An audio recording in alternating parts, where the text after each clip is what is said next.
राहुल और पंत की तारीफ जितनी की जाए उतनी कम है, क्योंकि जो पारियां खेली इन दोनों ने शानदार बल्लेबाजी की है और दोनों ने शतकीय पारी खेली है। ऋषभ पंत की खासकर मैं बात करूं तो यहाँ पर ऋषभ पंत ने जो पारी खेली है वो पहले ऐसे विकेट कीपर बन चुके हैं जो लगातार 2 पारियों में 2 सेंचुरी लगा चुके हैं, इंग्लैंड में लगा चुके हैं। उसके अलावा वो पहले भारतीय बैटर भी बन चुके हैं जिन्होंने यहाँ पर इंग्लैंड में 2 लगातार पारियों में सेंचुरी लगाई हो।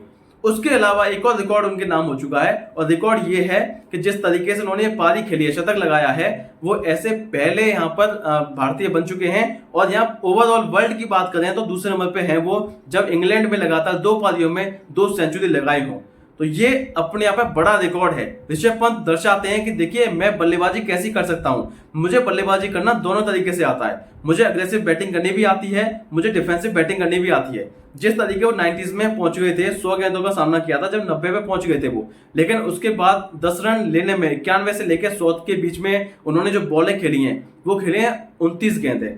29 गेंदों में 10 रन बनाए हैं उन्होंने 91 से लेके 100 तक। तो ये दर्शाता है कि जब वो अपना गेम खेलने पे आते हैं अटैकिंग, तो वो अटैकिंग बल्लेबाजी कर सकते हैं, और अगर वो डिफेंस से करने पे आते हैं तो डिफेंस भी अच्छा करते हैं। तो इसलिए हम कहते हैं कि टेस्ट क्रिकेट में केवल आपको अटैकिंग बल्लेबाजी करना नहीं आना चाहिए, आपको डिफेंसिव भी करना आना चाहिए, क्योंकि आपको ही पता है कि अटैकिंग बल्लेबाजी होती है तो उसमें साथ में आपको डिफेंस भी चाहिए होता है। लगातार आप हर बॉल पर शॉट नहीं लगा सकते, लेकिन आपका डिफेंस अच्छा होगा तो आप डिफेंस करके अगली बॉल पर अटैक कर सकते हैं। तो ये एक माइंडसेट अब ऋषभ पंत का बदल चुका है। पहले हम देखते थे 90 गेंदें खेलते थे ऋषभ पंत तो यहाँ पर 120 रन होते थे उनके, 115 रन हुआ करते थे। लेकिन अब क्या होता है, अब यहाँ पर ऋषभ पंत अगर 90 गेंदें खेलते हैं तो रन होते हैं 55 रन।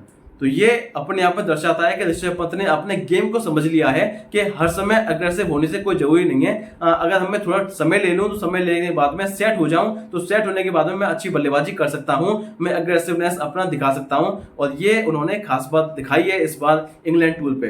तो ये अपने आप में बड़ी बात है और ये ऋषभ पंत ने सबको सिखा दिया है कि मैं ऐसी बल्लेबाजी करना जानता हूं। उसके बाद केएल राहुल के बारे में बात कर लेते हैं।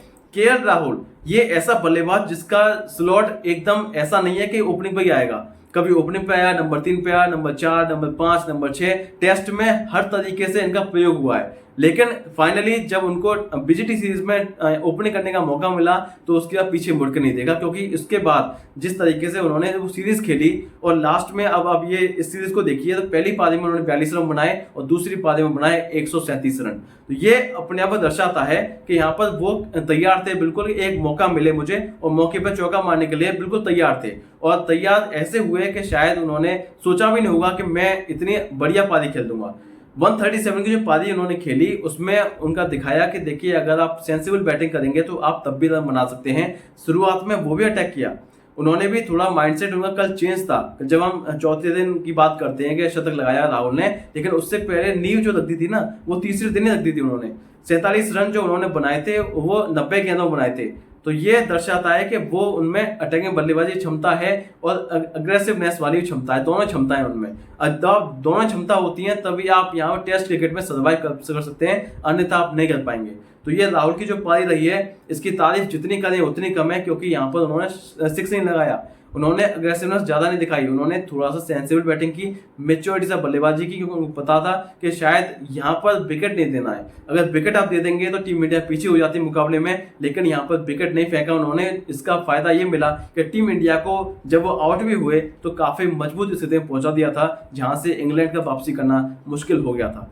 तो अब देखना यही होगा कि क्या 5वें दिन टीम इंडिया जो है क्या ऑल आउट कर सकती है इंग्लैंड को, ये सबसे बड़ा सवाल है। सवाल का जवाब मिलेगा आपको 5वें दिन जब होगी 24 जून 2025, तो वहां पर पता चलेगा लीड्स में आखिर होगा क्या। तो देखते क्या होता है। तो आज का वीडियो नेक्स्ट वीडियो में लेंगे, तब तक